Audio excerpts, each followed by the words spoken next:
नमस्कार. प्रीती वर्ल्ड स्टोरीमध्ये आपलं स्वागत आहे. ती पुन्हा भेटली भाग 2. इकडे शिवाली इंटर्नशिप करत होती. कॉलवर राहुल आणि तिचे बोलणे चालू होते. शिवालीला अजून जॉब मिळाला नव्हता. एक दिवस रात्री तिच्या बाबांना माइल्ड हार्ट अटॅक आला. शिवाली त्यांची एकुलती एक मुलगी होती. तिनेच धावपळ करून बाबांना हॉस्पिटलमध्ये नेले. 2 दिवसांनी तिथे बाबा घरी आले. मग ते म्हणाले की शिवाली बाळा, माझे काही आता खरे नाही. तब्येत किती साथ देईन माहीत नाही. मी असेपर्यंत तुझे लग्न व्हायला हवे. राहुलला अजून 2 वर्ष बाकी आहे. त्यानंतर तू लगेचच भारतात येईल की नाही पुढचे काही आपल्याला माहित नाही. तेव्हा तू त्याची वाट बघू नकोस, लग्न कर. पण बाबा, राहुलने शब्द दिला आहे, तो येईल नक्की. शिवाली, पण मी तोपर्यंत जिवंत असायला हवा ना. बाबा खूप इमोशनल झाले होते. मग शिवालीचा नाईलाज झाला. एका नातेवाईकाने शिवालीसाठी एक स्थळ आणले. मुलगा चांगला होता. त्याचा स्वतःचा बिझनेस होता. नीरज नाव होते. त्याला आई वडील आणि लग्न झालेली एक बहीण होती. शिवाली त्यांना आवडली. राहुलशी शिवाली तिच्या बाबांच्या तब्येतीबद्दल आणि तिचे लग्न ठरल्याबद्दल बोलली. राहुलला हे सगळं अनपेक्षित होते, पण तिचे बाबा थांबायला तयार नाहीत. म्हणून मग राहुल म्हणाला, शिवा, तुला जे योग्य वाटते ते तू कर. ते सांगताना राहुलच्या हृदयाचे अगणित तुकडे झाले होते, जे पुन्हा कधीही जोडता येणार नाहीत. शिवालीचे लग्न झाले. नीरजने तिला जॉब किंवा स्वतःची प्रॅक्टिस करू दिली नाही. माझा मोठा बिझनेस आहे, तू काही करायची गरज नाही, असे तो बोलला होता. शिवाली म्हणाले, माझी डिग्री आहे तर ती वाया जाईल, मला करायचे आहे काम. तेव्हा नीरजने रागात म्हणाला, मी जे सांगेन तेच तुला करावे लागणार आहे. मला उलट उत्तर करायचे नाही. मला न सांगता कुठलीच गोष्ट करायची नाही. शिवालीला समजले की असल्या हेकेखोर आणि तापट माणसाशी तिची गाठ पडली आहे. आता येथून सुटका नाही. नीरज खूप डॉमिनेटिंग स्वभावाचा होता. तो म्हणेल तसंच सगळं घरात होईल असे. आई वडिलांचे पण त्याच्यासमोर काहीही चालत नव्हते. शिवालीशी सुद्धा तो खूप रूट वागत असे. प्रेम, त्यातला हळुवारपणा, ओढ, नाजूकपणा नीरजच्या गावीही नव्हते. फक्त तिला ओरबडायचे आणि स्वतःला हवे तसे शारीरिक सुख तिच्याकडून घ्यायचे, इतकेच त्याला माहीत होते. तिच्या लग्नानंतर 6 महिन्यातच तिच्या बाबांचे निधन झाले.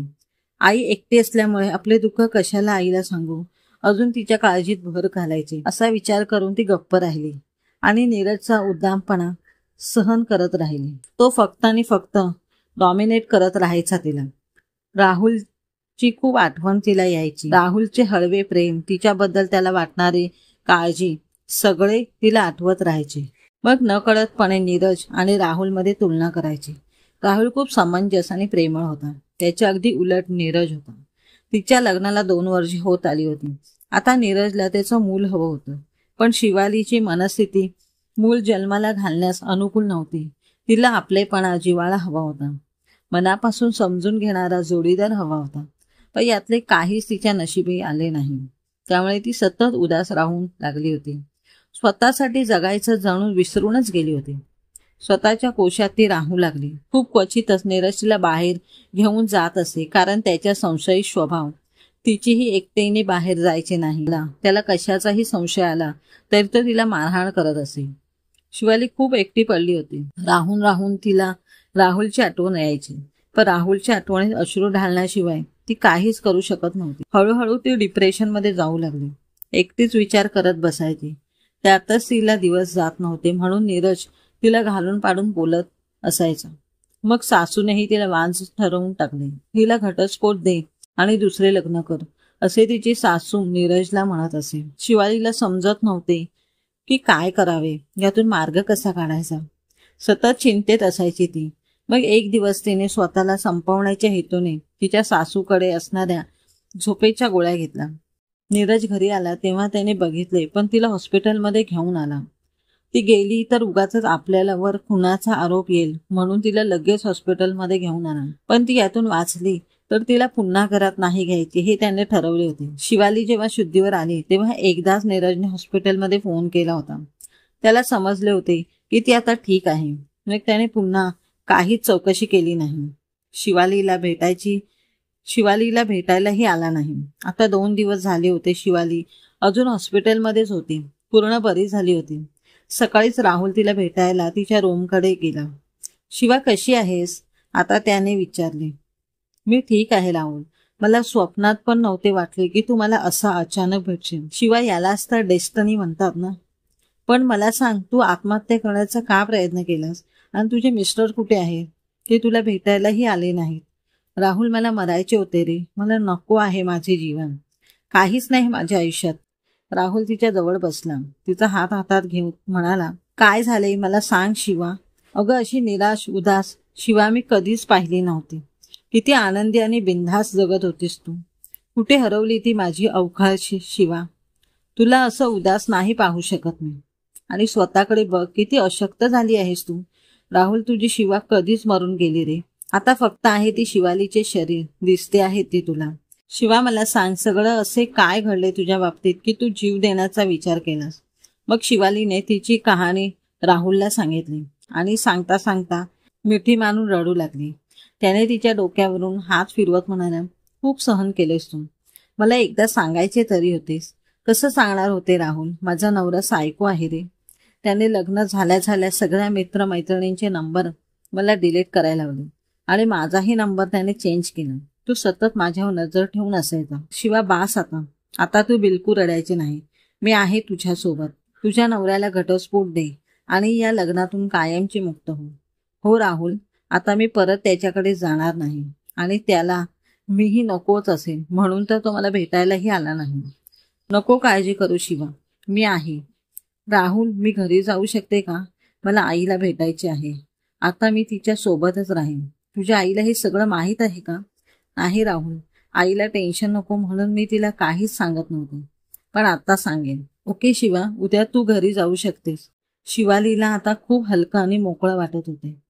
आता आपण परत नीरजकडे जायचे नाही हे तिने ठरवले. दुसऱ्याच दिवशी राहुल हॉस्पिटलला आला आणि शिवालीकडे गेला. शिवा, कसे वाटते आहे तुला आता? छान वाटते राहुल, आणि आज आईला भेटणार मी म्हणून आनंदीही आहे. शिवा, एक सांगू? त्याने तिला विचारले. हो सांग ना राहुल. त्याने तिचे दोन्ही हात आपल्या हातात घेतले. म्हणाला, शिवा, मी आजही फक्त तुझ्यावरच प्रेम करतो आहे. मी तुला विसरू शकलो नाही. तुझे हे माझ्यावर प्रेम आहे का? राहुल, माझे प्रेम आहे तुझ्यावर, पण आता कसे काय आपण एकत्र येणार? म्हणजे काय म्हणायचे शिवा तुला? राहुल, तुझेही लग्न झाले असेल ना मग? हे ऐकून राहुल मोठ्याने हसू लागला. का हसतो आहेस राहुल? वेडाबाई, माझे अजून लग्न झाले नाही आहे. काय? तू लग्न नाही केलेस राहुल? का? तिच्या डोळ्यात बघत तो म्हणाला, हो, नाही केले मी लग्न. शिवा, कारण माझी एक शिवाली होती जिच्यावर मी जीवापाड प्रेम केले होते. दुसरी कोणी या दुसऱ्या जगात. आपल्या डोळ्यांकडे इशारा करत राहुल म्हणाला, भरलीच नाही ग. आणि तू बोलायचीस ना की माझ्या या डोळ्यात तुझं जग सामावले आहे. मग या तुझ्या जगात दुसरी शिवाली कशी काय घेऊन येऊ? तिचे डोळे भरून आले. त्याने तिचे अश्रू पुसले. राहुल, इतकं प्रेम करत होतास तू माझ्यावर? हो शिवा, आणि आयुष्यभर करत राहणार होतो. पण माझे प्रेम खरे आहे म्हणून तू मला पुन्हा भेटलीस. मग राहुलने त्याच्या शर्टच्या खिशातून एक गुलाब बाहेर काढले. तिच्या समोर गुडघ्यावर बसला. तिला तो गुलाब देत म्हणाला, will you be my Valentine Dumbo? No Dumbo म्हणत ती हसली.